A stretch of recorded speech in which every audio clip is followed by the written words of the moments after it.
going back to a topic we discussed yesterday on the Great Live pre-race show, Joe, Adam, and we talked about the situation that happened on Twitter between Sheldon Creed and Camping World CEO Marcus Lemonis, and the defending Truck Series champion Creed believed that his truck was worth more than the $15,000 Lemonis offered to sponsor his truck. All of us have said our opinion on this subject, but Ben, you weren't on the program yesterday, so we're going to give you an opportunity to chime in. What's your overall take on this situation? Kobe, there are very few issues in this world where I don't try to at least see both sides of the problem. When we're having a debate, I can 99 times out of 100 at least understand why certain people would come to the conclusion, as strongly as I may feel about my own opinion and which side that I'm on. I understand at least where the opposition is coming from, and this is no exception here.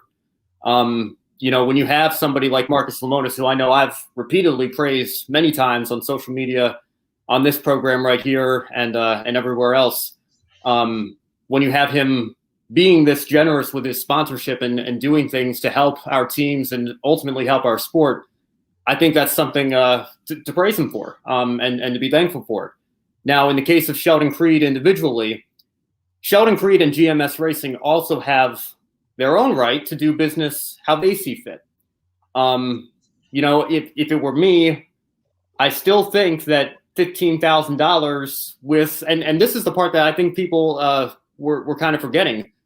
Lemonis is offering $100,000 to any team that wins a truck race in the Camping World Truck. So, Sheldon Creed going out and winning the race, you could say if they had Camping World on the car, that would have been $100,000 for GMS Racing. And, that's something that they might have to consider thinking about. I think a $15,000 sponsorship with six-figure incentives is, to me at least, I'm not an economic or business expert here, but that seems better than a blank truck to me. So I think when Nick Bromberg tweeted that it was public vulturing, to offer $15,000, I thought that was a little unfair. I think Tommy Joe Martins just recently last night, I only saw it this morning, I think it was last night though, he brought up another good point and added to the perspective here. Is Marcus Lemonis being too cheap and paying too little for sponsorship, or is GMS Racing operating in a budget that's too expensive for the truck series, given the limited prize budget that the series offers, kind of where the series is financially right now?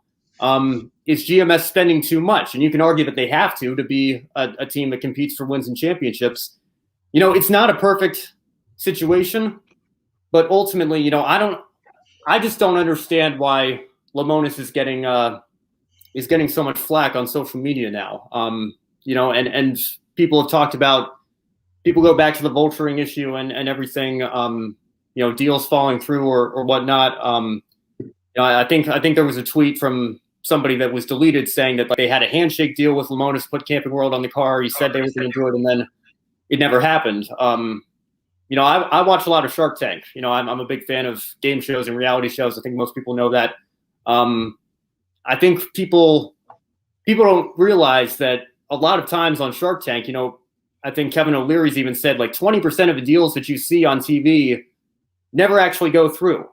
Because when you're talking about tens of thousands and hundreds of thousands of dollars, as you are here with Camping World and with Marcus Lemonis and these race teams, anybody can send a tweet out. I could tweet out tomorrow that I'm going to give $1 million to somebody. That doesn't make it accurate. So when you're dealing with that much money, I think it's important to recognize that you have to see something more official than a tweet. You have to put pen to paper and all that good stuff. So, long story short, I still think what Lemonis is doing is great. I think the truck series arguably wouldn't. I'm only half joking when I say I don't know that it would exist today without all the money and all the resources that he's poured into it over the last decade and a half. So I haven't seen anything to make me turn on him yet. I think you could argue maybe he shouldn't have made the numbers public.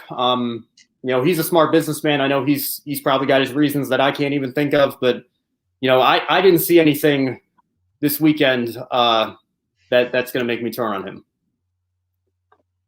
And I do think you bring up a good point, Ben, when you say it's really important for like when situations like this arise, we have to be able to look at it from both sides and be unbiased about it, even if we do feel a certain way or the other. Whether you're like, yeah, Sheldon Creed, stand your ground, you're the defending champion, and you should know your worth. You should know that you and your organization is worth more than $15,000.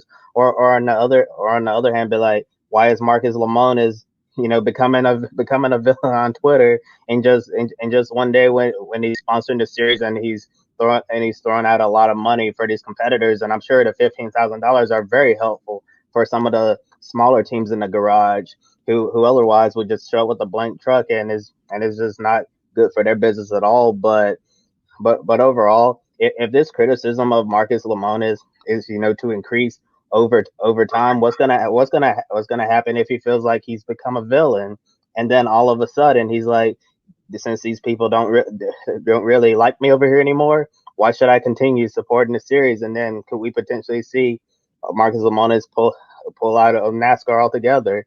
I'm not really sure if that would happen, but it's certainly an interesting situation that will continue following here at Grit Network.